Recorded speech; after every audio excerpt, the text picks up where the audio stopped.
আসসালামু আলাইকুম সবাইকে। আশা করছি আপনারা সবাই ভালো আছেন। আলহামদুলিল্লাহ আমরা অনেক বেশি ভালো আছি। তো আজকের জন্য সিম্পল একটি স্ন্যাক্স আইটেম নিয়ে আসলাম আপনাদের জন্য। তো অনেক দিন ধরে তো আমরা পিঠা খাচ্ছি, এই খাচ্ছি, সেই খাচ্ছি। তো আজকে সিম্পল ওয়েতে কীভাবে ঘরের মধ্যে স্ন্যাক্স বানিয়ে খেতে পারবেন সেটাই বলে দেব। তো অনেক ভেবেচিন্তে আমি এটা ডিসাইড করলাম এটা রান্না করব আজকে আপনাদের জন্য স্পেশালি করে। তো প্রথমে যা করতে হবে, 2টা আলু নিয়েছি। এটি হলো শীতের নতুন নতুন আলু, যেটি সিদ্ধ হলে এত বেশি সুন্দর হয়। এটি সিদ্ধ এত তাড়াতাড়ি হয়ে যায়। তো প্রথমে এটিকে কেটে পরিষ্কার টরিষ্কার করে লবণ দিয়ে একটু সিদ্ধ বসিয়ে দিলাম। আর ক্যামেরাটা না এত বেশি নড়াচড়া করছিল, বাট পরে দিয়ে ঠিক হয়ে গেছে। তো প্রথমে এটিকে সিদ্ধ বসিয়ে দিলাম। তো সিদ্ধ হয়ে গেছে, সুন্দর করে দেখে নিন। অনেক সুন্দর করে সিদ্ধ হয়ে যায় নতুন নতুন আলুগুলো, তো তাই। আর রেসিপিটি এত বেশি সিম্পল, কি বলবো আপনাদেরকে, মিনিটেই হয়ে যাবে। তো প্রথমে আলুগুলো সিদ্ধ করে নিলাম। সিদ্ধ করার পর এখানে নিয়েছি ময়দা 1 কাপ, আটা 1 কাপ, আর এখানে নিয়েছি পরিমতো লবণ, পরিমতো হলুদ, পরিমতো লঙ্কা গুঁড়ো, আর একটু গরম মশলার গুঁড়ো দিয়েছি একটু টেস্টের জন্য।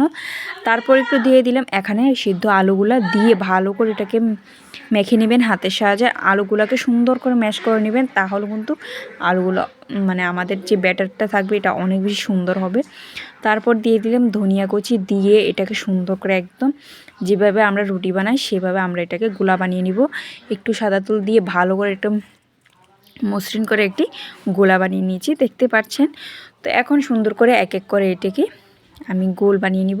গোল বানিয়ে যেভাবে আমরা রুটি বানাই সেভাবেই সুন্দর করে রুটি বানিয়ে নিব গোল গোল করে।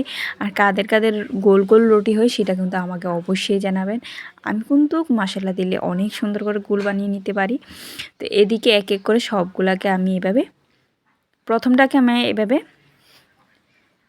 এভাবে যে কোনো আপনারা বড় মুখের সাহায্যে, যে কোনো কাটারের সাহায্যে এভাবে গোল বানিয়ে নেবেন, ছোট ছোট পুরির মতন বানিয়ে নেবেন।